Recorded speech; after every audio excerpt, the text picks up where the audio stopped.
Here. Trustee Milani. Here. Trustee Compass. Here. Trustee Reardon. Here. Trustee Radishevsky. Here. Mayor Pika. Here. Please rise for the Pledge of Allegiance.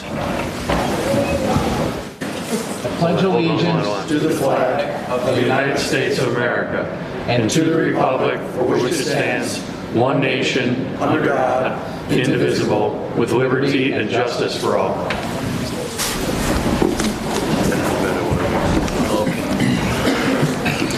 Approval of the January 4th, 2022 Committee of the Whole minutes. Mr. Mayor, Trustee Katsinas. I move to approve the minutes of the regular meeting of the Committee of the Whole of January 4th, 2022. Second. Call the roll. Trustee Katsinas. Aye. Trustee Compass. Aye. Trustee Healy. Aye. Trustee Milani. Aye. Trustee Reardon. Aye. Trustee Radishevsky. Aye. Mayor Pika. Aye. The Orland Park Police Department's quarterly award ceremony, badge pinning, and swearing in of a newly promoted sergeant.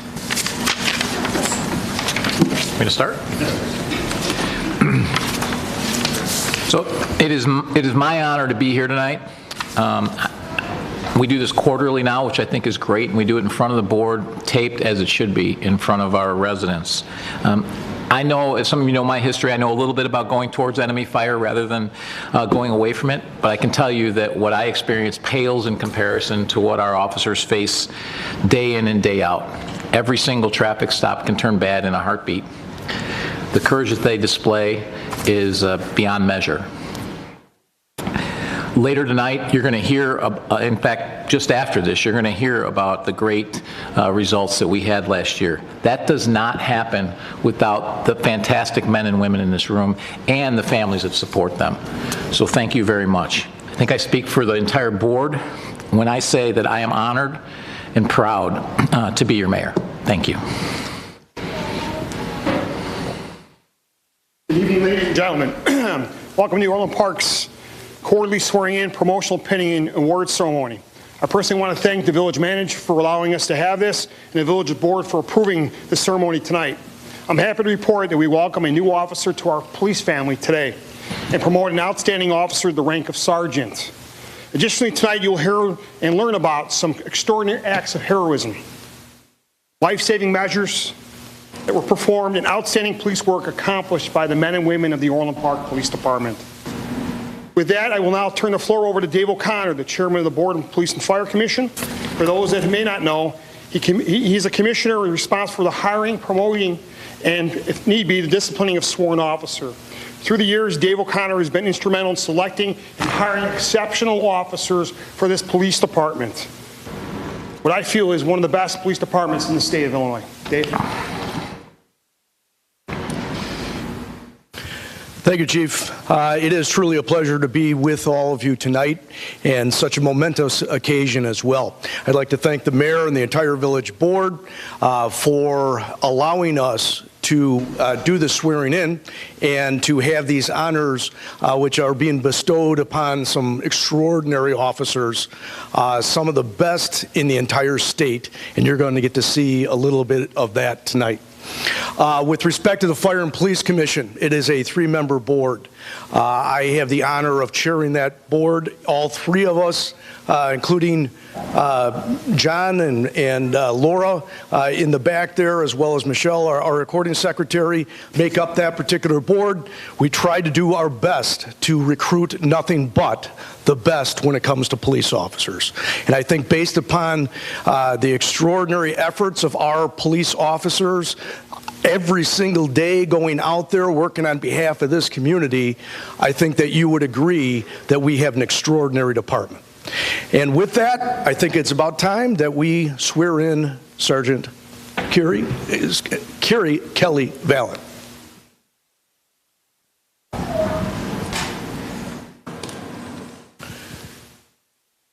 Please raise your right hand. I, Kerry Kelly Vallon, do solemnly swear that I will support the Constitution of the United States and the Constitution of the State of Illinois. I will enforce all laws of the state and ordinances of the Village of Orland Park. I will faithfully discharge the duties of the office of Police Sergeant the office of Police Sergeant for the Orland Park Police Department for the Orland Park Police Department to the best of my ability. to the best of my ability. So help me God. So help me God. Congratulations, Sergeant Kelly Pavement.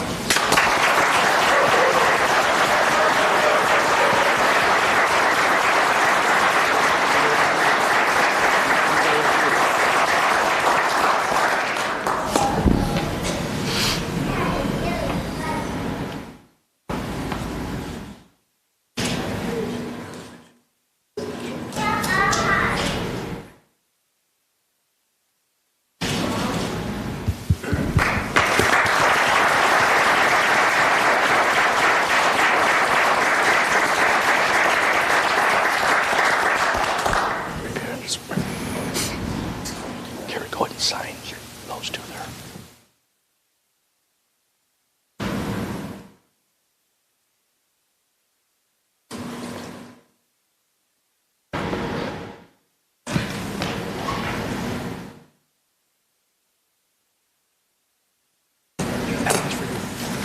All right, congratulations again. Thank you so much. Great job. Hi, guys. All right. Congratulations.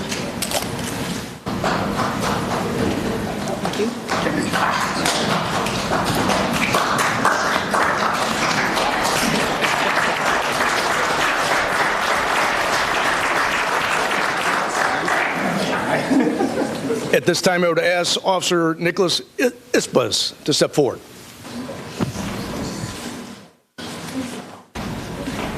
Evening, officer, please raise your right hand. I, Nicholas Ispas, I, Nicholas Ispas, do solemnly swear do solemnly swear that I will support the Constitution of the United States that I will support the Constitution of the United States and the Constitution of the State of Illinois. and the Constitution of the State of Illinois. I will enforce all laws of the state I will enforce all laws of the state and ordinances of the Village of Orland Park. and the ordinances of the Village of Orland Park. I will faithfully discharge the duties I will faithfully discharge the duties of the Office of Police Officer of the Office of Police Officer for the Orland Park Police Department for the Orland Park Police Department to the best of my ability, to the best of my ability. so help me God. So help me God. Congratulations, Officer Ispas.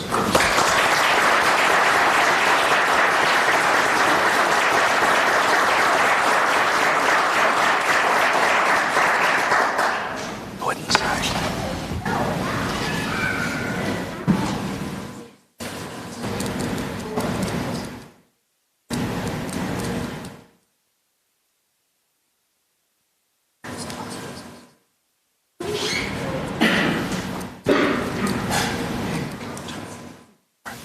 Nick, I'll give you a copy over here, okay? Okay, thank you, sir. Right here. Thank you. Congratulations.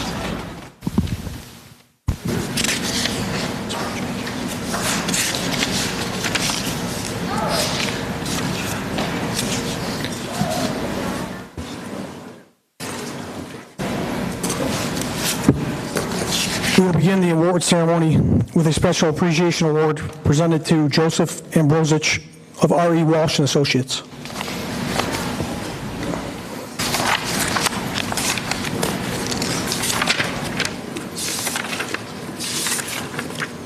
R.E. Walsh & Associates is a private latent forensic lab that we utilize in Orland Park. Our current lab for latent prints for the Illinois State Police is about 8 months to get a lab print back. Through R.E. Walsh & Associates, we get it within 24 hours, which helps us solve crimes much, much quicker. So on behalf of the Orland Park Police Department, Joe, if you can hold that for a second. In sincere appreciation for your unending support to the men and women of the Orland Park Police Department, you repeatedly have made yourself available as a resource in latent print and processing and provided both critical analysis and direction to the Orland Park Police Department. Your expertise in work in latent print examination has been crucial in the department's ability to successfully solve significant crimes, often in days rather than months or years. So, Joe, I want to thank you on behalf of the Orland Park Police Department for the work that you do each and every day for us. So thank you so much.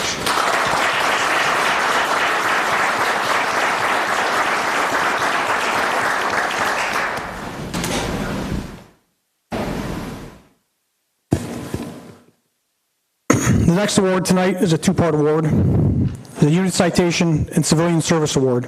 The unit citation is awarded to active participants of an operating unit for a cited action involving a highly unusual accomplishment through the teamwork of all involved in the cited action.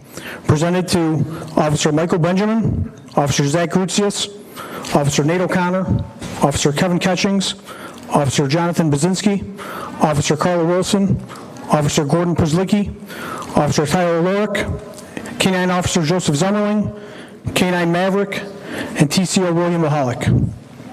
The Civilian Service Award is presented for personal assistance by a civilian in apprehending a criminal or in extending oneself beyond one's own safety to provide prompt action to aid people who are in danger or are victims of a criminal act. Presented to Fuad Abdel-Jabbar.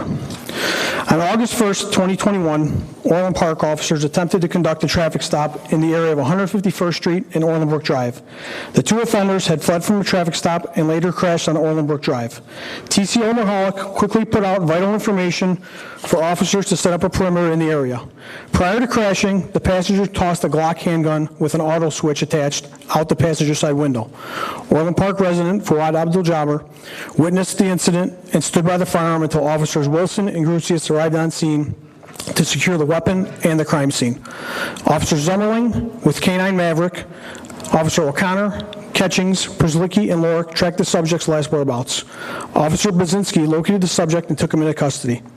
Officer Benjamin, who initiated contact with the vehicle and the two offenders, later received approval to charge the passenger with a Class 1 felony of unlawful use of a weapon, machine gun.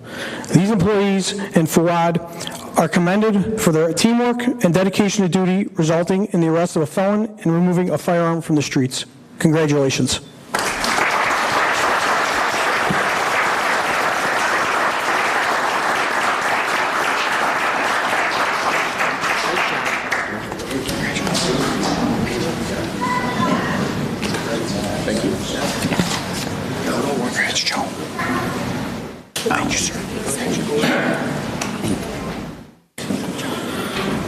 Second award, unit citation presented to Officer John Dargan, Officer Rebecca Damchek, Officer Paul Gowie, Officer Sean Walsh, and Traffic Officer Mark Ken. The Civilian Service Award is presented to Trinity employee Oscar Yanis. On October 5th, 2021, Officers Dargan, Adamczyk, Gowie, Walsh, and Ken were dispatched to a resident where a male was having a psychotic episode and was armed with a knife. Inside the residence were additional family members who were confined to wheelchairs, unable to safely leave the house. Officers made contact with the male who was in the basement armed with 2 knives and threatening to kill anyone who came downstairs. Trinity Mental Health Services was contacted, and Oscar Yanis arrived a short time later to assist with speaking to the male. Officers and Oscar took turns talking to the male, and after 5 hours of negotiations, the officers were able to convince the male to turn over the knives and seek mental health treatment at a local hospital. These officers and Oscar Yanis are commended for their teamwork, patience, and resilience in bringing a very dangerous situation to a successful resolution. Congratulations.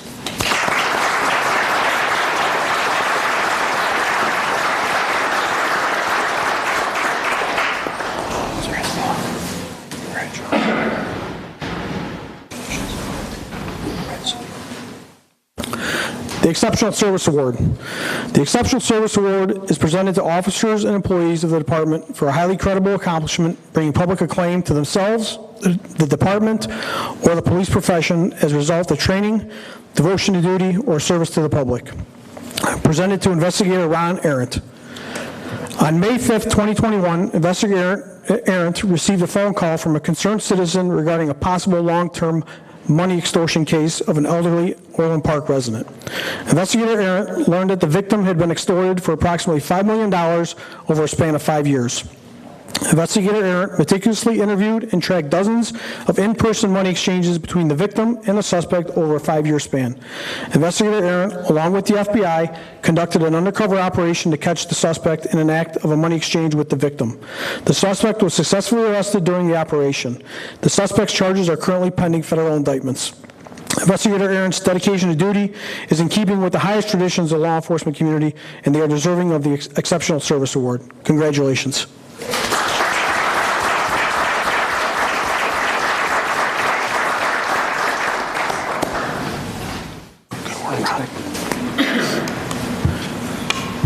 Life Savings Award. The Life Saving Medal is awarded for an act performed by an officer or officers or employees of the department whose prompt and alert action resulted in the saving of a human life.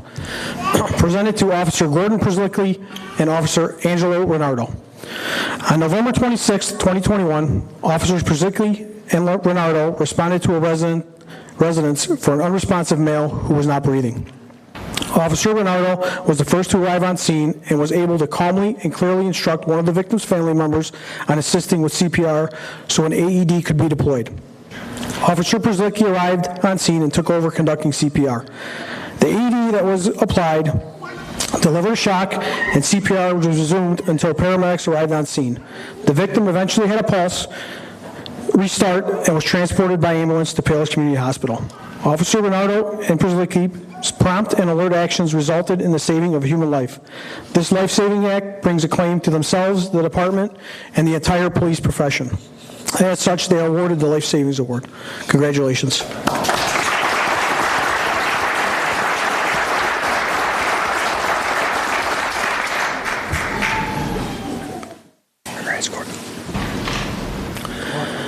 The Grand Cordon. The Grand Cordon is awarded to police officers and employees of the department for their dedication and determination in the arrest of persons responsible for numerous criminal acts throughout the area. Presented to Officer Chris Prattle. On November 13th, 2021, Officer Prattle responded to a local car dealership regarding a suspicious person who was attempting to purchase a vehicle using a fake driver's license. Officer Prattle was able to speak with the subject, who admitted that he had provided a false name and fake driver's license.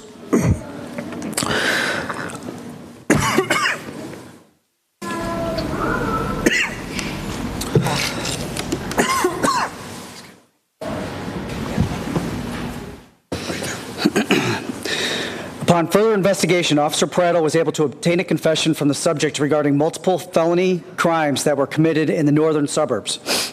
Officer Prattle contacted those law enforcement agencies regarding the crimes, and felony charges were filed with 2 agencies.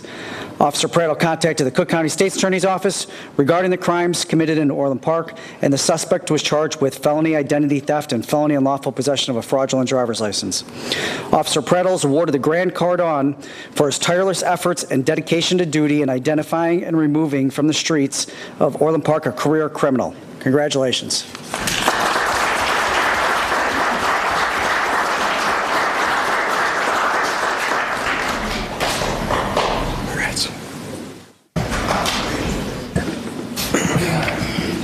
The Medal of Valor. The Medal of Valor is awarded to police officers or employees of the department for an act of heroism at the risk of their own lives in the line of duty. Presented to Officer Paul Gowie, Officer Nasser Zayed, Officer Zach Gruzius, and Officer Jim Haram. On October 30th, 2021, Orland Park officers were dispatched to a call of a subject driving a vehicle that struck numerous cars on LaGrange Road without stopping. The subject then fled from his vehicle on foot at 142nd and LaGrange Road, possibly carrying a handgun. Officer Gowie located the subject on foot and gave chase, which ended up on the east side of Mariano's grocery store in a confrontation. The subject kept hiding his hands under his clothing, claiming to have a gun, and that he was going to shoot the officers. Officer Gowie continued to give verbal commands to the subject to show his hands and drop his gun while holding him at gunpoint. Officer Zayed, Gruzius, and Haram arrived on scene to assist. The subject was uncooperative to Officer Gowie's verbal commands and repeated his threats toward the officers. The subject then removed the cell phone from under his clothing as if it were a gun. Officer Gowie noticed under extreme stressful circumstance that the item was a cell phone, and was able to verbalize this to the other officers prior to any lethal force being used. The subject then charged Officer Gowie, and the subject was able to grab Officer Gowie's service weapon. Officers Zayed, Gruzius, and Haram ascended upon the subject in an attempt to regain control of the weapon. Due to the officers' training and experience, the subject was taken into custody without further lethal force being used. These officers are presented the Medal of Valor for their fast actions and dedication to duty while risking their own lives in the line of duty. Congratulations.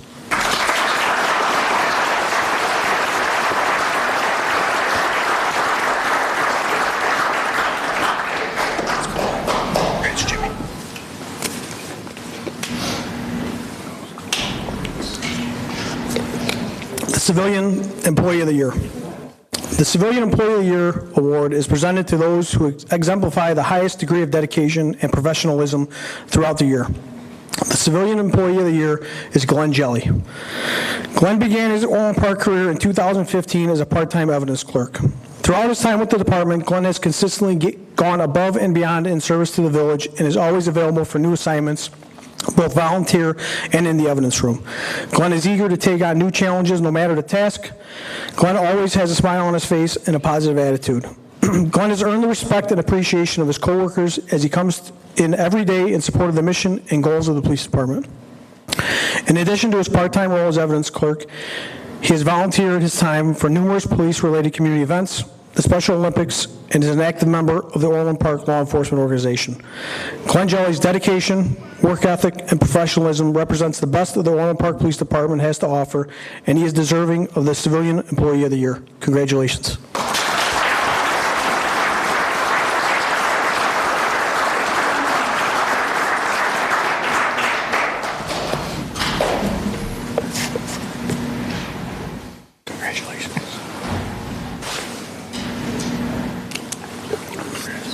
Officer of the Year. The Officer of the Year Award is presented to an officer who exemplifies the highest degree of dedication and professionalism throughout the year. This year's Officer of the Year is Investigator Christina Fitzgibbon. Investigator Fitzgibbon has been a valued member of the Orland Park Police Department for the last 13 years. She has been assigned to the Investigation Division since 2016. Investigator Fitzgibbon has been a vital part of the Investigation Division since being tasked with her position as the Special Victims Investigator. Investigator Fitzgibbon handles any type of juvenile offender cases, sex assault cases, and domestic-related cases. She possesses great communication skills and specialized investigative skills when dealing with these very complex cases. She has proven capable of not only handling these difficult cases, but has also worked on several other types of investigations. Investigator Fitzgibbons is always available to assist officers and investigators with cases and questions that require her expert knowledge. Investigator Fitzgibbon will answer a call to assist anytime, day or night, with concerns that may arise. She is an active member of the South Suburban Juvenile Officer Association. She attends all meetings and yearly conferences to remain up to date with this constant changing of juvenile laws. Investigator Fitzgibbons always shows extreme dedication and passion in her cases. Her cases are extremely complex and sensitive, many times involving minors and the elderly.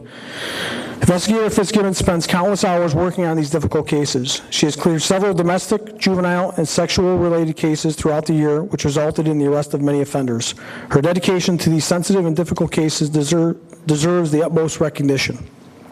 Christina Fitzgibbon is awarded Officer of the Year 2021 due to her dedication, work ethic, and professionalism, which represents the best of the Orland Park Police Department. Congratulations.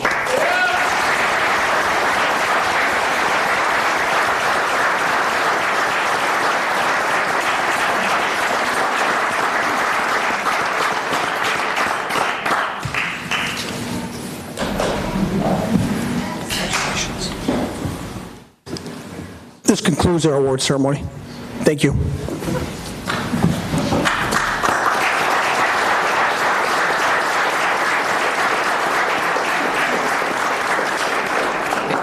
And I would like to correct the chief on one thing.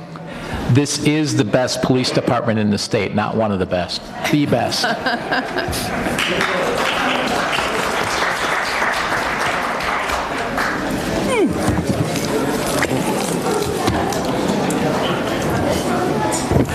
Orland Park Police Department 2021 Crime Statistics Presentation.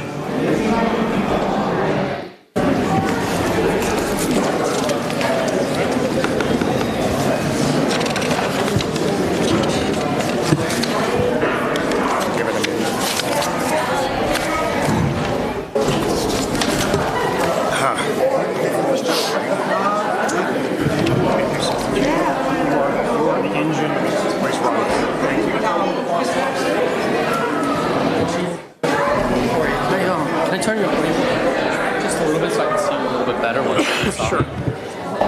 Right there. Great. Thank you.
members of the Village Board, I'd like to present the 2021 crime statistics.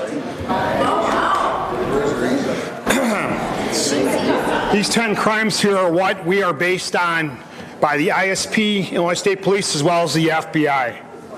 As you can see, 2020 versus 2021, crimes against persons, we had -6, 19 total. This is getting into the range of about 2013 crime stats as far as for violent crime. We had one more additional robbery than we had the year before, and 7 additional aggravated assault and aggravated battery decline. Where did they come from? Generally from attacks on my officers. 1 or 2 were resulting from domestic-related issues. In 2020, we had 18, largely attacks on officers as well as domestic-related crimes. Property crimes, we're down 57, about 8.5% decline overall for that, driven strictly from thefts. We had 7 more burglaries. Last year in 2020, I should say, we had all of our staff located at every plaza for a period of time due to unrest. This year, unfortunately, we were not able to do that. We had to address other concerns. Our motor vehicle thefts were up by 3. So overall, the total index crimes from 2021 versus 2020, we were down from 691 to 628, or a 9% decrease overall in crime. I've been here 27 years. This is the lowest amount of index crimes we've had in 26 years. The top of 1630 in about 2011, down to 628 in 2021. Violent crimes, 19 versus 25 last year, a high of 35 in 2017. Property crimes, 10-year review, down to 609. This is 750 less crimes this year, 2021 versus 2012. You're gonna ask yourself, why? Why is crime down? Right here. We had 100% in rapes. We didn't have any rapes in 2021, but our robberies, we had 112%. 0.50. How did we get 112%? We arrested somebody for 2020 robbery. We locked them up in 2021, and we're at 91% for aggravated assault and batteries. As you can look, in the red is the Midwest average. This is compiled by the FBI, and the yellowish green is the national standard. So we far exceed both Midwest and national standards in clearing arrests, clearing cases. Why? How? Highly professional trained staff. State-of-the-art technology and equipment we have for fighting crime. Committed and supported village board, absolutely. Business meetings and accountability. We've had numerous hearings in 2021, vastly higher than we've ever had in any other year, holding these businesses accountable to making sure that they prosecute crime. Community engagement and campaigns with the assistance of the Communications and Marketing Department. Social media has been our friend. Wanted Wednesdays, crucial in solving crimes. 9 p.m. routine, crucial in preventing additional crimes. So by us working with that particular department, we have solved or prevented additional crimes. The other program, the youth supervision program, has been outstanding for the Village of Orland Park. We were the first in the Simon portfolio to have a youth supervision program. I've been told the second largest property owner in the U.S. is Simon Properties. U.S. government being first. Simon representatives throughout the country came out to witness how we apply, how we implement the youth supervision program. 265 people banned from the start of the youth supervision program through the end of the year. 10,542 people denied entry because they didn't meet the criteria of having an adult with them to enter into the mall. We had 0 retail thefts and code of conduct violations pertaining to juveniles during the youth supervision program. That is critical. And this particular program extended through the holiday break, which resulted in 0 significant incidents occurring at the mall. Why else? Mental health. We received a grant for $744,000 by the U.S. Department of Justice because our world-renowned CIT program, the first CIT program in the world to finish the One Mind campaign instituted and hosted by the International Association of Chiefs of Police, which said this, is that you have to have the best practices in the industry as it pertains to mental health from a law enforcement standpoint, have cooperation with a third-party mental health provider, and as well as having a percentage of number of CIT officers tied to the program. As you can see, overall, our program has been very, very successful. Compared to 2017, we're 22% decrease in the calls for mental health. We are 37% decrease in involuntary committals. Involuntary committals is us actually placing somebody in protective custody against their will and transporting them to hospital. Highly, highly litigious. That's a critical component. And we're down 20.5% on voluntary committals versus 2017. I did some research in 2017. We averaged about 2.5 hours per officer down on a mental health call. This is dramatically down now because we've partnered with Trinity Services, who respond to the scene with us, who eventually take over the scene and transport with the fire department personnel and complete the paperwork there. That frees our officer to go back to fighting crime. But we're not without challenges, ladies and gentlemen. I'd be foolish to tell you we don't have challenges. Our first challenge is weapon arrests. We had 71 firearm arrests in 2021. In 2020, we had 21. This equates to a firearm every 5 days. Here's the number per week. These are the kind of firearms that we're recovering on the street. Semi-automatic firearms with quite a bit of ammunition, some of them full automatic machine guns. Unlawful use of weapons offenses that we've had. We had 12 misdemeanors. Class 4, we had 43. Class 1, 2, and 3 are 14. And a Class X felony, we had 2 arrests. Total of 71 in 2021. This is the type of bonds that they're receiving after they get arrested with a firearm. They get a D bond, and 29 of them were I bonds, costing them nothing to get out of jail. And one was a juvenile case. The average bond for a Class X, it's 6 to 30 years in the penitentiary, is costing them only $4,000 to get out of jail. Class 1, 2, and 3, $2,700. A Class 4, only $1,000. And finally, a misdemeanor, less than what it costs for you to get a fine for insurance, $118. Chief, not to interrupt, but how long is the minimum sentence for a Class X? Class X is minimum 6 years, maximum 30. Misdemeanor offenses were charged 12 cases with a class offense. 7 arrested had D bonds ordered, an I bond was given in 4 cases. 1 case was charged in juvenile court. It's the type of weapons we're getting. Barrel weapons with 50 rounds in them. Department charged 43 cases of this offense, Class 4. 24 cases had D bonds ordered, and I bond was given on 19 cases. The average D bond amount was less than $2,000 to be posted. Department charged 14 cases with these classes of offense. 8 cases had D bonds, and 1 bond, I bond, and 6. The D bond amount was $4,700 for post on those particular cases. Class 1, 2, 3 weapons, 5 cases were UUW by felon. That means an individual who's been convicted previously with a felony. And let me tell you something. To be convicted in a felony in Cook County is very far and few between. Those were 5 cases of aggravated UUW by felon, 2 cases of aggravated UUW automatic weapon, 2 Class 2s, and 1 class of an aggravated discharge of a firearm. The department charged 2 offenders with this class, a Class X. Both had D bonds ordered with an average of $4,000 posted.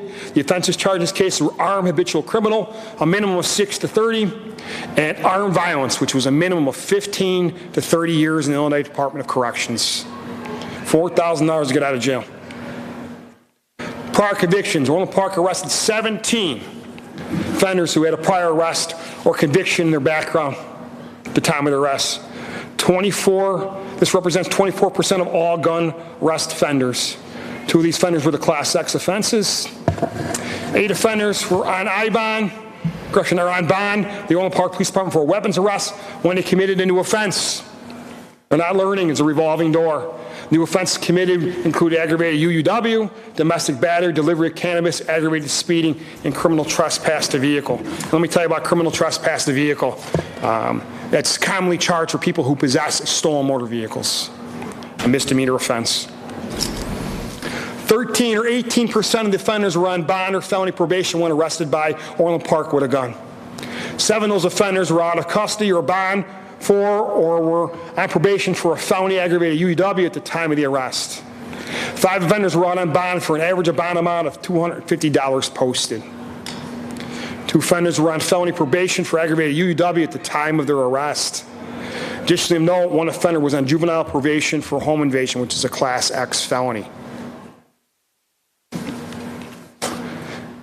18% of the gun offenders violated the terms of the release on bond by either committing a new offense or failing to appear in court. Here's the other challenge we're seeing. Stolen cars. They're climbing. Why are they climbing? People continue to leave their vehicles unlocked and their key in the vehicle. Or they don't have a key in that particular vehicle, but they leave the car unlocked and they have their garage door open, which then they have a car inside the garage, which has this key in the car. Okay. That's been a frustrating concept for us. We are trying to address this concern. We've put sticky notes on cars to keep them locked on the streets. We've knocked on doors when garage doors were left open. We've went out with social media with different campaigns. We're still seeing an increase of people not locking their car doors, leaving their keys inside the vehicle. And finally, our call volume. Our call volume continues to climb. Although crime is down, other calls for service, other needs are increasing. Our #1 call in Orland Park is domestics. Domestics. We continue to go back time and time again for people that are in conflict with their loved ones, their children, their siblings. On top of that, calls for service that are not generally police related we're handling. We'll call them quality of life issues. Those will continue on the climb. 2020 driven mostly by COVID. COVID and civil unrest. We were down on a lot of the protests, and we're occupying a lot of the plazas as a protection measure. And that concludes my presentation. Does anybody have any questions? Just to recap, lowest crime index in 26 years. On 10 specific offenses that we are judged by the FBI, we're compared to on an annual basis. It doesn't get any better than that. However, we do have challenges. We've got firearms to address, concerns with court, with this no cash bail, and this revolving door. Thank you, Chief. Mr. Chairman. Trustee Compass. No questions, Chief, but I do want to say, Chief, your leadership, that of the command staff, and all the women and men of the police department are a great source of pride to our village. It's a testament to our department's innovative and proactive measures that the key performance metrics that you've outlaid here tonight for index crime continue to improve. With all the recent changes to the law, a county state's attorney that seems more focused on emptying the jails than prosecuting criminals, and the county judges that seem to share that mentality, we know these numbers can and likely will shift in the future, but not because of any failing from your department. As you've clearly detailed here, the criminal element coming from the east is continuing to rise. Now that said, and even more important than the numbers themselves, is the excellence in which our department responds to these events. Our village knows that our officers can and do go the extra mile in closing cases. Every week, anyone that follows our department's social media can see this consistently, time and again. Our officers do not give up, despite the strong headwinds against law enforcement in both the county and the state. And while we're all very concerned about the number of illegal guns you are removing from our streets, there is a positive aspect that I do want to underscore. And correct me if I'm wrong, Chief, but the large majority of those seizures are the result of proactive measures taken by the department and not simply from reactionary events to violent crimes. In short, OPPD has proven to be highly effective in capturing these weapons before critical events happen here in our village. Chief, I hope that the word gets out in the criminal community I hope that they're seeing what happens when they come to our village. If they come to Orland Park to commit crimes, our department has demonstrated over and over again that we will find them and we will arrest them. Thank you, Chief, and thanks to all the officers of our department who keep this spirit. I know that this board stands behind you. Thank you for that. Mr. Chairman? Trustee Milani. Thank you, Chief, for the presentation. This was great to see. Prior to the presentation, though, we were able to hear about the great deeds that our officers accomplish to serve and protect the residents and our businesses in Orland Park. It is clear that when you invest in your police department, you produce results. With programs like the Youth Supervision Program, the Crisis Intervention Training, and the Mobile Mental Health Services in cooperation with Trinity, and most importantly, the vigilance of our police officers, it's no wonder that we are the safest city in Illinois. This board, along with the others before us, have invested heavily in your department, and you have stepped up and delivered. Unfortunately, the continuous bureaucracy from the state's attorney's office and our catch and release program has flooded the streets with these criminals, mostly repeat offenders.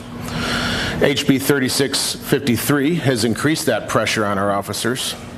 While we asked for changes up here to that act, some were listened to while others were ignored, thus making criminals bolder by the day, and there's little to no punishment if they get caught. That is why we need legislator like the up-and-coming 4176, which is going to give police departments the ability to override that state's attorney or the assistant state's attorney's decision to reject felony charges, because we need to keep the criminals off the streets. The ever-present revolving door that we've seen for repeat offenders needs to be closed. Accountability needs to be served not only to the criminals, but to the state's attorney's office as well. Criminals and repeat offenders need to be held accountable for their actions and put where they belong, which is in prison. So thank you once again, Chief Mitchell, and to your great police department. Thank you for everything. Thank you for that. Any other comments? So, Chief, outstanding work, as always, by our police department. So crimes against property, just to summarize, or crimes against person down 24%, against property down 8.5%, a total of 9.12%. And most of those crimes against person are against our officers. The youth supervision policy had a huge impact on lowering that, the crimes against property. It's the lowest number of index crimes in 26 years. I think it's 27, isn't it? One of them fell off. And the reason is because we solve crimes. It's not because we're not under pressure, because we're under a lot of pressure, but we solve crimes. We spend money on investigations and we solve crimes. The mobile response unit, CIT unit, as we heard earlier today, it's reduced committals significantly, 170 in 2019, down to 112 in 2020 and 115 in 2021. So that's huge, frees our officers up. But also, it saved lives. It saved lives of people that may have hurt someone else, but also saved the lives of those people that were in crisis before they did something that would wreck their life. So let's not forget about that.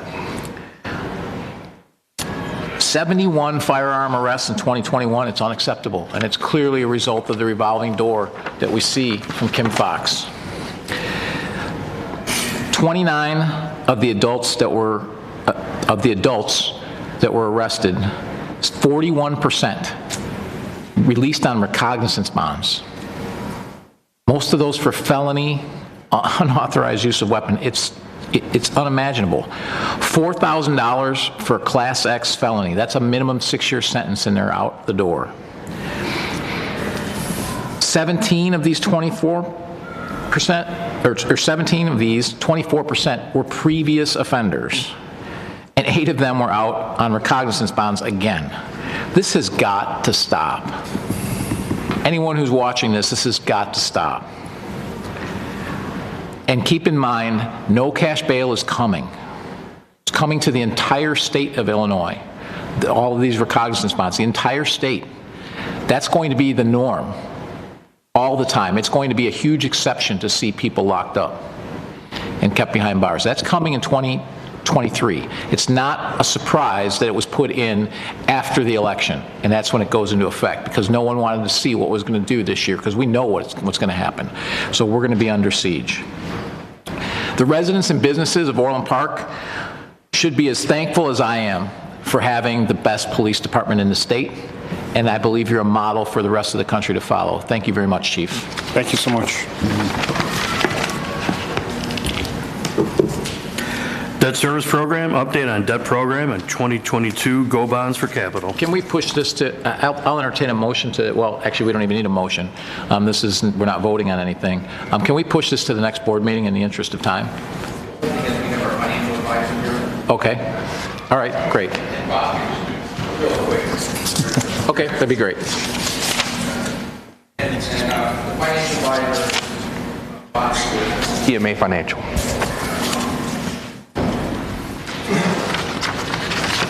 Okay, really quick. This chart here is an index of municipal bond rates represented by the blue line. The gray area represents the federal funds rate. The reason we're showing this slide is to give you some context where interest rates are today relative to where they've been over the last 20 years. So while we have seen some upward movement, they are not as high as we've seen historically. This is the same data set as far as the dark blue line represents the 10-year rate, the same one you saw in the other chart. You can see more closely what's happened since the beginning of 2020, just before the pandemic. You sold your bonds, the big bond issue, right before rates started going up right here in February of last year. So sometimes timing's luck, but it was good that you sold and got everything in place to sell at that time. So let's just recap what has been done with the implementation of the debt plan that was first discussed at the end of 2020. The board and the village adopted a long-term comprehensive debt strategy, which the goals of that strategy was bonding for the capital secured to your interest rates, eliminate some of the interest rate risk. Before you had done some short-term sort of borrowing that had to be wrapped up into long-term financing. Doing that at that time was able to do that at historically low interest rates. No reason to accelerate some of the capital is because construction costs go up over time, which I think we've all experienced, whether you've done it here as a village or as, personally, if you've done anything, you've seen that. And clear and transparent long-term repayment plan we'll show you here in a moment. I already mentioned you converted, part of the plan was to convert your convert your lines of credit to long-term financing. So all those have been converted. And then to take advantage of historically low interest rates. We already talked about that in the other slide. And we also implemented a principal amortization strategy to help you manage some of that market risk, which you'll see in the graph here in a moment. And then you had your triangle TIF had a lot of bullets that were outstanding that had to be taken. Bullets mean very large maturities in 1 year. Those either matured with the funds you'd received a few years before, or one of them we amortized over a period of time, and one of them you actually paid off early with those funds on hand. You did that just a couple months ago. So this chart here you've seen before. Kevin has presented it. It's a summary of your historical principal outstanding by year. So this is showing principal and interest. So over here you can see that blue bar represents the proposed $12.5 million financing. And even with that, you're significantly below the peaks that you saw in 12, 13, 14, 15. So what are the revenue sources to repay your debt service? Your TIF-related debt, we use the TIF increment and the ground lease. Enterprise system debt, that consists of your own debt plus the debt that you contribute to for the Village of Oak Lawn regional water system. That's payable from the net revenues of the system. And then your general debt for general capital projects, that is repaid from a group of revenue sources, so home real sales tax, property taxes, and just overall general fund revenues that total $3.9 million. This slide here, the blue area represents, and this one you've seen the budget presentation before, that's that $3.9 million target. Orange is payable from your capital projects fund. Blue is from your home real sales tax. Red is from your property tax. And you'll notice right back here, the bars are higher. That was intentional. It's part of that interest rate risk management strategy by pushing principal back towards the tail end of the $3.9 million goal. You've locked in these at those historically low interest rates. So anything that we do now will be putting more principal earlier, which helps to reduce the interest expense. So finally, the plan of finance that is, the board will be asked to vote on next month. The dark blue represents the payments that are already outstanding. The light blue is the proposed $12.5 million financing. The orange is your untapped borrowing capacity. I'll quantify what that is here on the next slide. And it's green, we're reserving capacity for existing TIF debt. There are some uncertainties with the ground lease and the TIF revenues that we want to reserve that just in case you had to make payments on some of the TIF debt, we would have revenue there available to do it. So what the present value of all that orange right here, depending on the interest rates, translates to about $30 to $35 million of additional capital projects that the village could undertake beyond the $12.5 million over the next several years for your capital replacement. What's the timeline should the board decide to proceed with what's being recommended? January, you're getting this this presentation, and in February, the board would be presented with an ordinance to finance these $12.5 million worth of projects. And then we currently contemplate selling on February 23rd with proceeds received on March 16th. Now, there's some flexibility at the 23rd date. We don't want to necessarily sell. Market conditions are not conducive to that. The market's been a tad unstable here at the beginning of the year. We've had some periods of time where it's been pretty steady. Then we've had other times where we've seen what amounts to a mild correction. And that all translates from the inflation fears and concerns about what Federal Reserve policy might be. So that's my presentation. Any questions? Any questions? Thank you very much. Yep. Fiscal year 2022 budget amendment number 1 approval.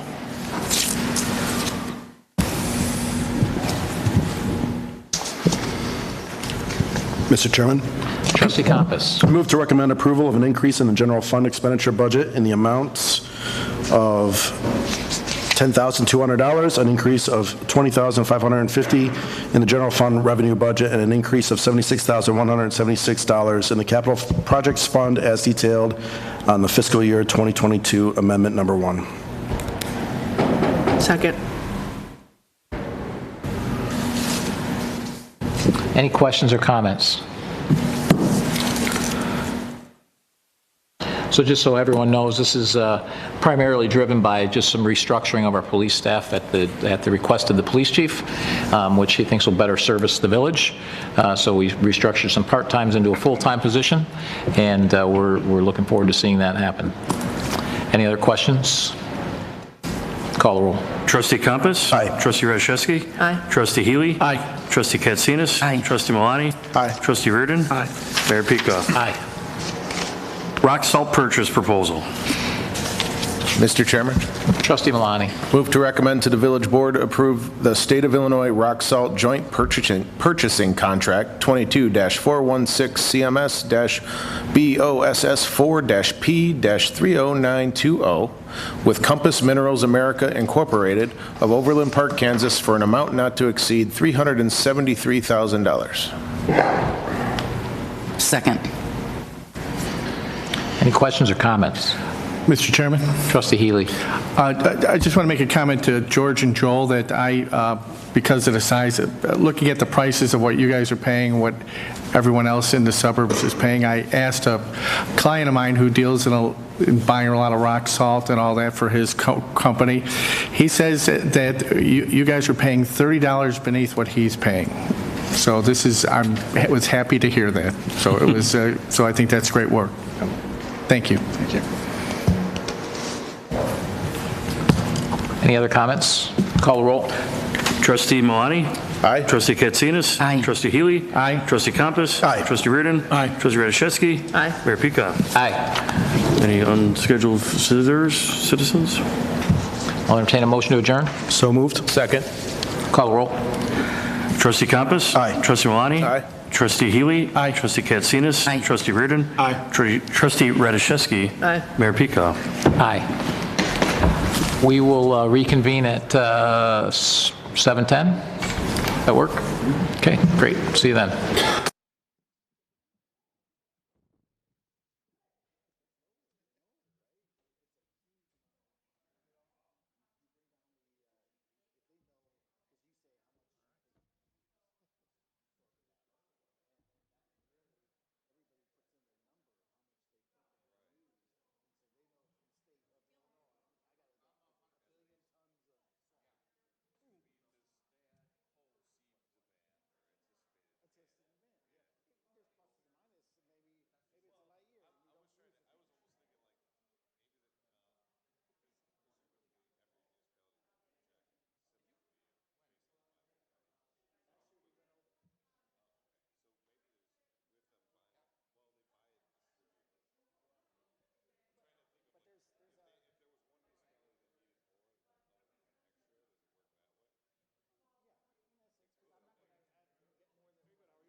Trustee Katsinas.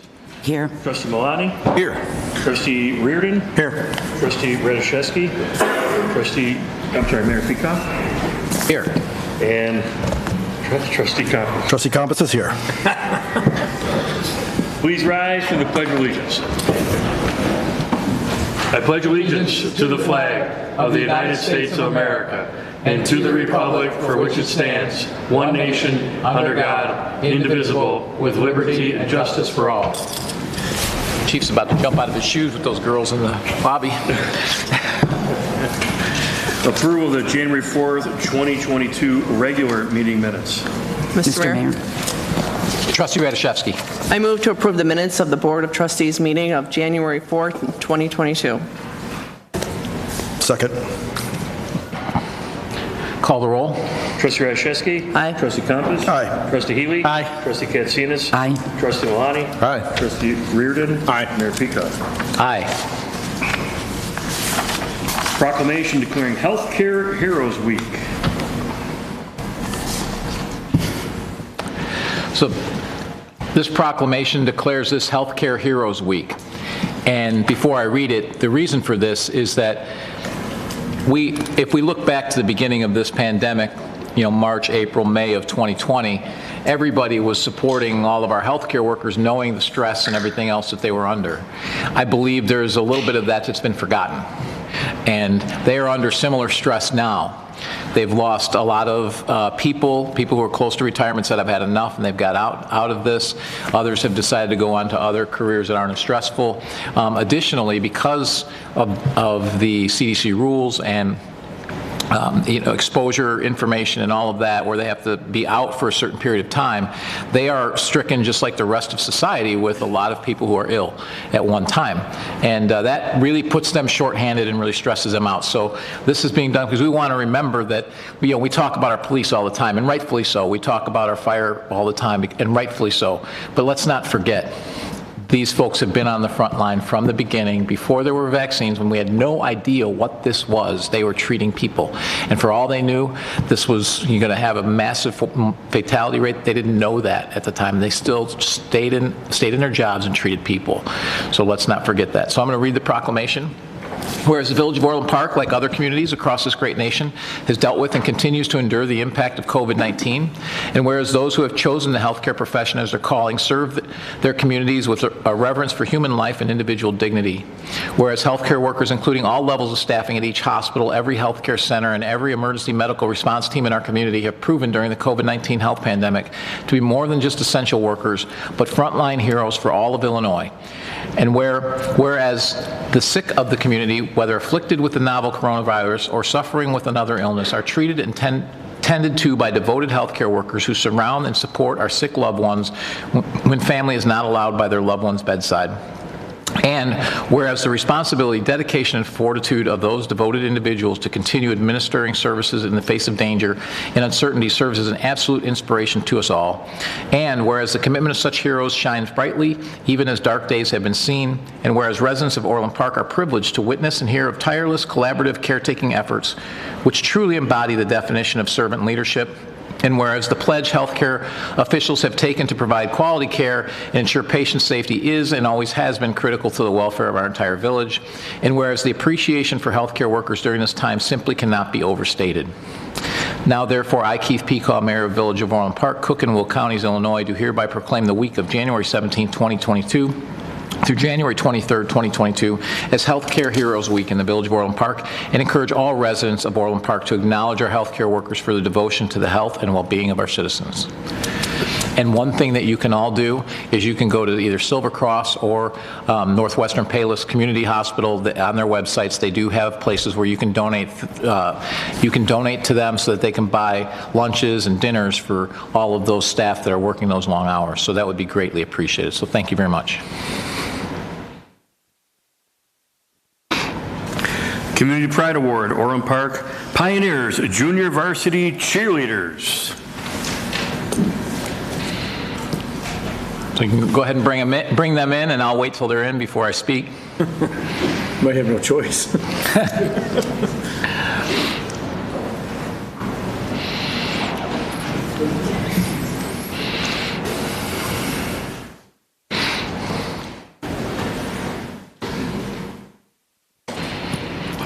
We'll let all your parents get in first, too. I guess first, before I have comments, does the board have anything to say? Anybody? Mr. Mayor? Trustee Katsinas. As a mom whose daughter was long involved with the Pioneers cheerleading and POMs, I want to say congratulations. Great job. Also, you have to thank your mom and dads for bringing you to all the practices and staying on the fields and watching you and worrying about you, especially if you're a flyer. So, thank you very much. So as most of you that are here regularly know, but maybe not all of the Pioneers know, my dad was actually on the board that founded the Pioneers, and I played in the very first Pioneer football game. And my sister was a cheerleader in that very first Pioneer football game. So I have a long history dating back to 1974 with the Pioneers. So congratulations. The team you cheer for actually also won the championship. And they were here a few weeks ago. So congratulations for all the hard work and dedication that it takes to accomplish what you did. It's an accomplishment you will always remember. And with that, I'm gonna read out everyone's names, and then I'm gonna come up and give the award to your coaches. So first, I'd like to acknowledge the head coaches, Kirsten Conley and Betsy Sajud. I'm sorry if I mess up some of these names.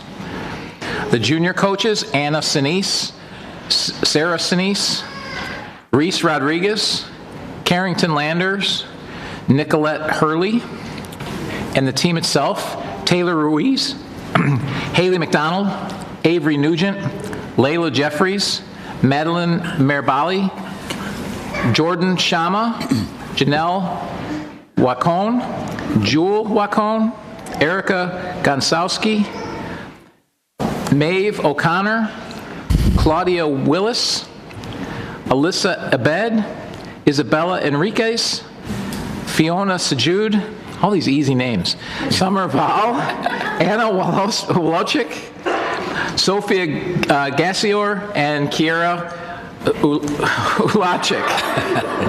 Boy, it gets tougher. What happened to Smith and Jones and Katsinas? Come on up, coaches. Sorry for butchering all you girls' names.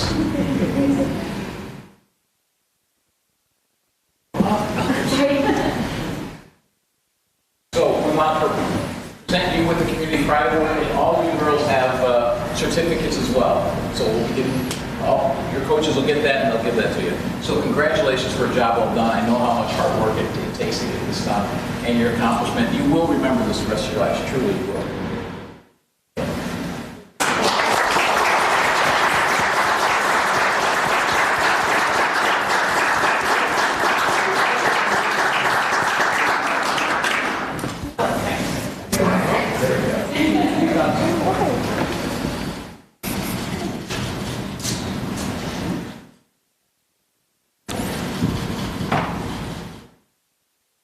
Great work.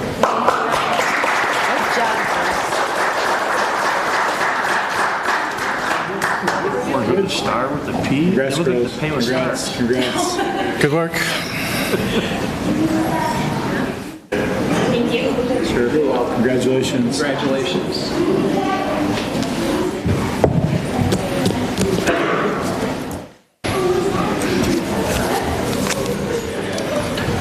Accounts payable approval.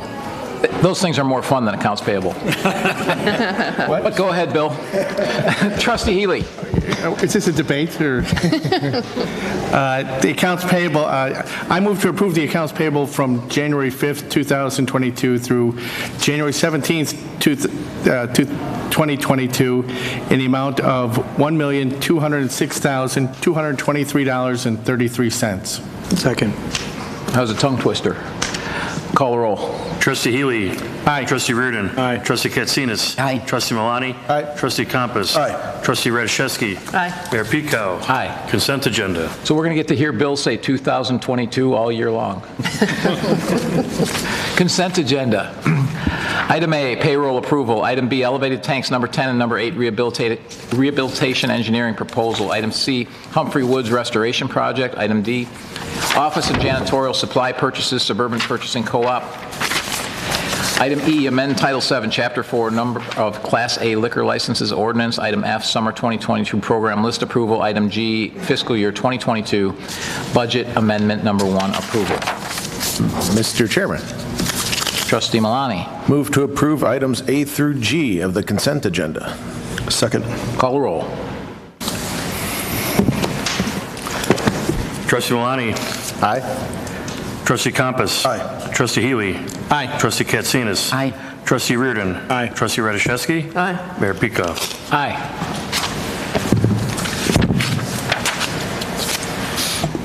IT staff augmentation services. Mr. Chairman. Trustee Malani. Move to approve the amendment to the contract with Insight Public Sector number C21-0076 for the not-to-exceed cost of $76,176. Second.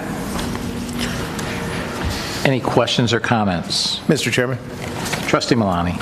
Just to clarify, this is just to fill some gaps in the data conversion and extraction process for the ERP program? Correct. That is correct. Okay. Is it possible that maybe sometime we can get an update on how the project is proceeding? It's been a while since we've heard about it, so just curious to see where we're at. We'll put it on a future cow. Okay, thank you. Any other comments? Call the roll. Trustee Malani. Aye. Trustee Radiszewski. Aye. Trustee Healy. Aye. Trustee Katsinas. Aye. Trustee Compass. Aye. Trustee Reardon. Aye. Mayor Pika. Aye. Village facility security camera network cabling approval to waive bids. Mr. Chairman. Trustee Healy. I move to waive bids on the Police Department's security camera network cabling project and approve a contract with Advanced Data Technologies for an amount not to exceed $35,172.79. That's $31,975.26 plus a 10% contingency of $3,197.53. Second. And To authorize the village manager to execute all related contracts, subject to village attorney review. Second. any comments? Could we just get a brief comment as to why we're waiving the bid process here, just a real quick summary? Yeah, I'll take that. The ADT contractor is our preferred vendor for the village. We utilize them for two reasons. One is for the warranty, to extend our warranty because it's one system for all the cabling. And second is the type of product that they're using. We want to keep it standard throughout the village. Okay, thank you very much. Call the roll. Trustee Healy. Aye. Trustee Malani. Aye. Trustee Katsinas. Aye. Trustee Compass. Aye. Trustee Reardon. Aye. Trustee Radiszewski. Aye. Mayor Peacock. Aye. Pavement management consultant contract. Mr. Mayor, Trustee Reardon. I move to approve awarding RFP 21-064 to Applied Research Associates of Champaign, Illinois, in an amount not to exceed $136,300 to provide professional engineering pavement analysis services outlined in its December 14th, 2021 proposal, and to authorize the village manager to execute all related contracts subject to attorney review. Second. Any questions or comments? These are the same folks that we've used in the past, right? Yes, sir. Okay. And this didn't go out to a bid because it's a services contract, is that correct? We did go out to bid, but there's really only 3 main vendors that do this type of work in the Chicagoland region, and so ARA actually provided a reduced cost. One of the reasons is that they've set up the GIS database that they input the information and that we receive. The others would have to actually create that, and that was one of the reasons the others didn't bid, but also they had a couple other reasons in the write-up. One was that they couldn't meet their requirements and for what we were asking for. One was didn't have the software that we were asking for to do, and so they declined. So 2 of them, the other 2 declined bidding on this, and so we only had 1 bid from the RFP. Call the roll. Trustee Reardon. Aye. Trustee Katsinas. Aye. Trustee Healy. Aye. Trustee Malani. Aye. Trustee Compass. Aye. Trustee Radiszewski. Aye. Mayor Peacock. Aye. Rock salt purchase proposal.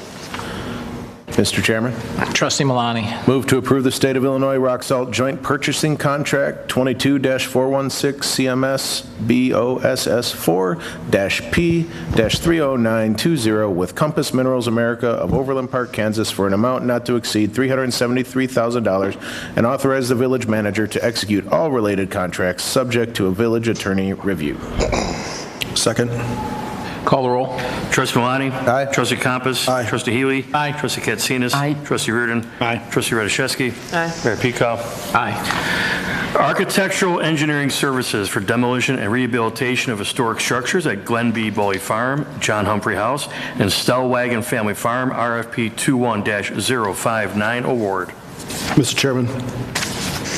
Trustee Compass. I move to award RFP 21-059 Architectural Engineering Services for demolition and rehabilitation of historic structures at Glen B. Boley Farm, John Humphrey House, and Stellwagen Family Farm to Studio AH doing business as HPZS in an amount not to exceed $204,450 and to authorize the village manager to execute all related contracts subject to village attorney review. Second. And I'd like to just ask why the lowest bid, just so it's on the record, why we didn't go with the lowest bidder? Sure. The lowest bid received by Spantech, they're actually specialized in engineering, and they didn't have the historic preservation background we were looking for. Okay. In addition, the contractor that we're selecting was the only one that was listed by Landmarks Illinois as an approved historic preservation consultant. Okay, and if I'm not mistaken, this is what, $300,000 less than we budgeted? Is that correct? For budget about $500,000 for this project? This is just part of it. Yeah, correct. And this is to prepare the plans to execute to go to contract and actually make the improvements. Okay. Call the roll. Trustee Compass. Aye. Trustee Radiszewski. Aye. Trustee Healy. Aye. Trustee Katsinas. Aye. Trustee Malani. Aye. Trustee Reardon. Aye. Mayor Peacock. Aye. Orland Park Village newsletter printing approval. Mr. Chairman. Trustee Compass. Move to approve and accept the proposal from One Source for the printing and delivery of the Orland Park Village newsletter for 1 year with an option to extend for 2 additional years and authorize the village manager to execute all related contracts subject to village attorney review. Do I hear a second? Second. Any comments? Mr. Chairman.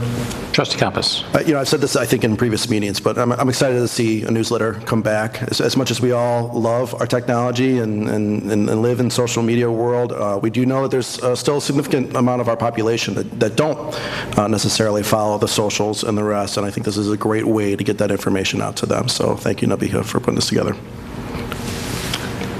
Any other comments? The history of this was when I first arrived, we needed to make some budget cuts, and basically the board at that time, staff was off limits, which anyone who's part of staff knows that the real budget numbers are in the personnel. So we couldn't reorganize, we couldn't do any of that, and so we were only allowed to work with a very small part of the budget to make the cuts we needed. And so this was a casualty of that. And clearly, even though technology exists, there's a certain part of our village residents that are not as accustomed to using technology for this type of thing. So this is great to bring this back since we've made other changes to how we operate to make that more efficient. We're able to bring some of these programs back. So good work. Call the roll.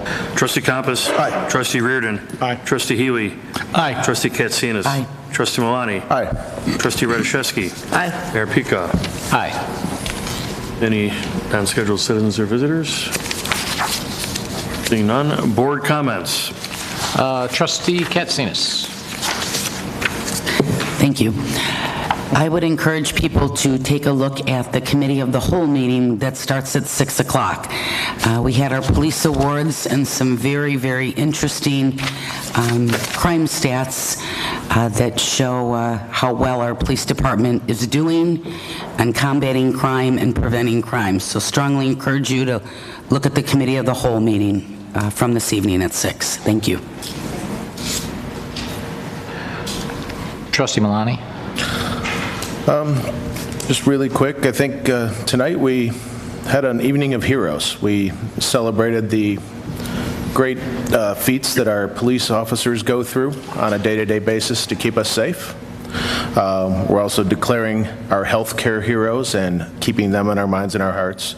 And most importantly, the Orland Park Pioneers Junior Varsity Cheerleaders. They're our heroes because they went out and braved the experience of competitive cheerleading. So all of those at once tonight was a great night. So thank you all for coming. Trustee Compass. So good evening. Just a few weeks ago, maybe a couple months, that I mentioned that the Consumer Price Index had reached a 30-year high. Fortunately, that news hasn't improved, and inflation has now continued to climb to what is now the fastest pace in 40 years. So we're all feeling the pain of the longer-term consequences of radically changing our work culture and mitigation severely impacting the country's production and supply chain. So we're all impacted as consumers, as gas, groceries, and goods will see rising prices over the near future. We're also likely to see the Federal Reserve accelerate interest rate hikes that were planned for this year. And the benchmark short-term rate, now nearly zero, will likely be bumped at least 2 or 3 times this year. The macroeconomy may need it to chill demand down and allow the demand-supply curves to catch up. But it'll also have an impact on new business loans or small business expansion. So when you do shop or purchase services here in Orland Park, I implore you, please consider the small, locally owned businesses. Yes, their prices will likely go up, but buying locally is an investment in the type of market that you want to keep here in Orland Park.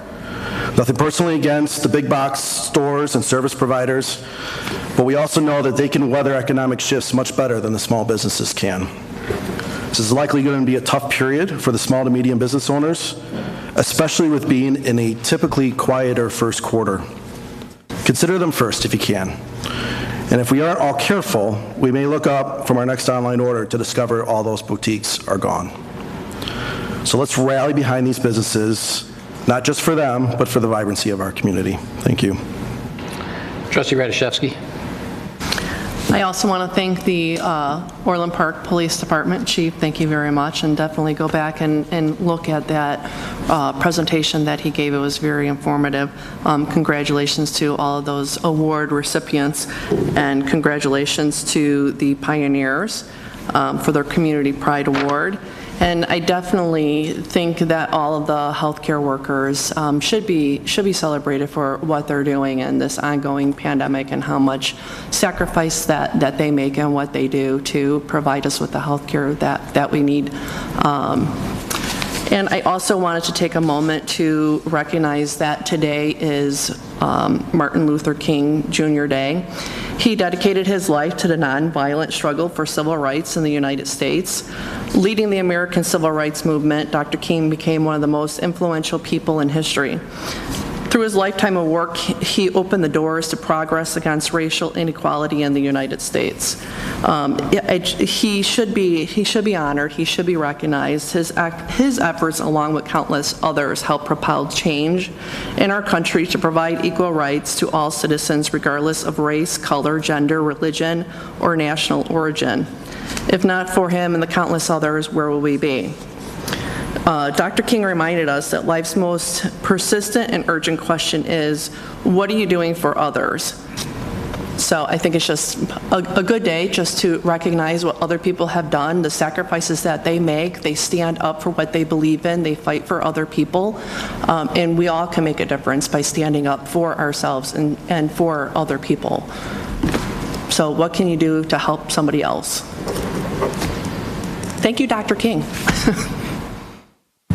Trustee Healy. Thank you, Joni, for bringing about Dr. King. He is a national hero and should be regarded as such by everybody. We could use someone like him right now. And thank you, Chief, for the police department, for keeping the police department on, unbelievable track. I find it awesome to hear the stories about, the real stories about how they save lives and protect the village from that.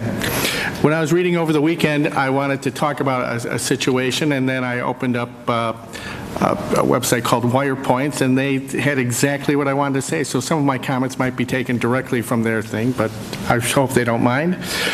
Cook County's violent crime surge is widely attributed in large part to Cook County State's Attorney Kim Foxx's frequent refusal to prosecute criminals. Some counties in Virginia have likewise been plagued by social justice prosecutors elected with the help of contributions from George Soros, as Fox was. So newly elected Virginia Attorney General Jason Miyares is moving to have his office take over the job and will be pursuing cases that local prosecutors drop. This is a leadership thing that's long needed. When we look at why that's going to be corrected in Virginia, how come it can't be corrected here? We've got Kwame Raoul as our Attorney General. He could overrule Kim Foxx. We got the Cook County Board. They could overrule Kim Foxx. You've got the governor. You've got the elected legislators who put them in there. I think it's an establishment that's, I don't know where all these people are going with their, pro-crime agenda. We need a change, and I think we should all take an example from Virginia about, what this will not, about changing the trend in what we can do and just change the complacent attitude of our voters. So they've got to take charge of it. Thanks. Trustee Reardon. Thanks. I really enjoy these meetings when the police officers are here, especially, they get these awards, but I really look out and see in the gallery their children, their parents, friends and family members of theirs that are here to experience that with them. And then I look at the chief's report on this crime statistics, and I look at all those guns that are out there, and that runs through my head is these people, the officers are putting themselves out there, and the rest of the people in the gallery have to worry every single day when they go out there, because there's a gun every time they stop somebody, in these cars, and it's really, it's a great thing how well they're doing. The statistics are great that you reported, but we got to realize that there's a lot of things to worry about there with them, and a lot of things that Bill just said are some of the reasons, and some others have said it as well. So let's recognize them for that, and hopefully that their families, they come home safe. And lastly, we're more than halfway through January. Pitchers and catchers report in less than a month. If they're not still locked out. So at the end of last week, it was reported that Dr. Rubin, who's the co-lead of the Cook County Department of Public Health, stated that it's not okay to defy the order, that order being the vaccine passport mandate. As you know, I was in the U.S. Air Force, and I took several oaths of office as a commissioned officer to support and defend the Constitution of the United States. I received a lot of training on leadership, on ethics, and of this oath. Hammered home in this training is that officers had an obligation and duty to not follow unlawful orders.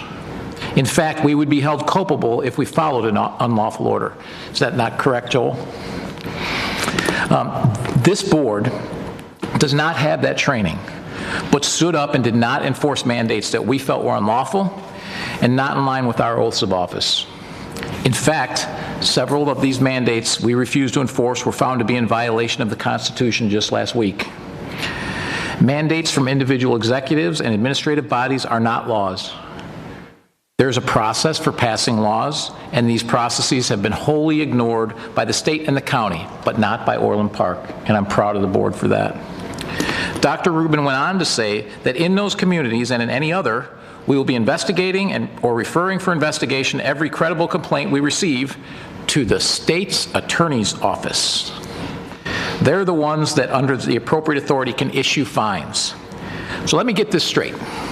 Kim Foxx is going to fine businesses for not checking your medical records. But as we saw earlier tonight, she continues to let violent criminals run free. Maybe Dr. Rubin and Kim Foxx should get their priorities straight and worry about the safety of the over 120 children shot and murdered in the past year in Cook County, rather than fining businesses for not checking the vaccine card of a 5-year-old. Well, Kim Foxx has been putting our law-abiding citizens at risk. Our police department has been keeping the people of Orland Park safe, as we saw tonight. with crime down another 9% from 2020 to the lowest rate in, I believe, 27 years. We were number one with the lowest violent crime rates for towns over 50,000 in 2020, and we had even fewer violent crimes in 2021. This is because of outstanding proactive work by our police department, including, but not limited to, the mobile response unit, increased business checks, the youth supervision policy at the mall, investment in investigations, and as we heard tonight, in getting prints from some other source besides the 8-month wait at the state, to ensure that criminals are caught so we have evidence that makes it much harder for Kim Foxx to turn them loose. The requirement for businesses to cooperate with police. Businesses that refuse to sign complaints are cited for conduct of licensee and fined appropriately. This has happened a few times, believe it or not, but it stopped after they were fined. We want our businesses to report and sign complaints for crimes. They're part of the community, and they're part of keeping the community safe. When that happens, we can catch the criminals, and they stop coming to Orland Park because we catch them. You saw our clearance rates tonight. I would also be remiss if I did not also compliment our Public Works Department for their work during the snow events and the very challenging rain event followed by dropping temperatures. That was great work. On that note, I want to tell you about a compliment that I received from about our Public Works Department via voicemail, and I'm going to summarize the voicemail and not give any specifics to call out any address or the like. But the call came from a resident that said, I want to compliment recent snow removal on and around my block. We recently moved from another nearby suburb, and we never ever received the kind of snow removal, timely snow removal, and consistency of the snow removal that we have received here in the last 2 days. Thank you very much. We really appreciate it. So thank you to your guys, Joel, for all their hard work. Lastly, it is Martin Luther King Day, as a couple trustees have pointed out, and I would like to close with a couple of quotes that I think are pretty appropriate for the times we're living in today. The first was, our lives begin to end the day we become silent about things that matter. The second, the ultimate measure of a man is not where he stands in moments of comfort and convenience, but where he stands at times of challenge and controversy. I think those quotes are still as true today as they were when Dr. King said them. Thank you very much, and I'll entertain a motion to adjourn. So moved. Second. Call the roll. Trustee Compass? Aye. Trustee Katsinas? Aye. Trustee Healy? Aye. Trustee Malani? Aye. Trustee Reardon? Aye. Trustee Radoszewski? Aye. Mayor Pika? Aye. Adjourned.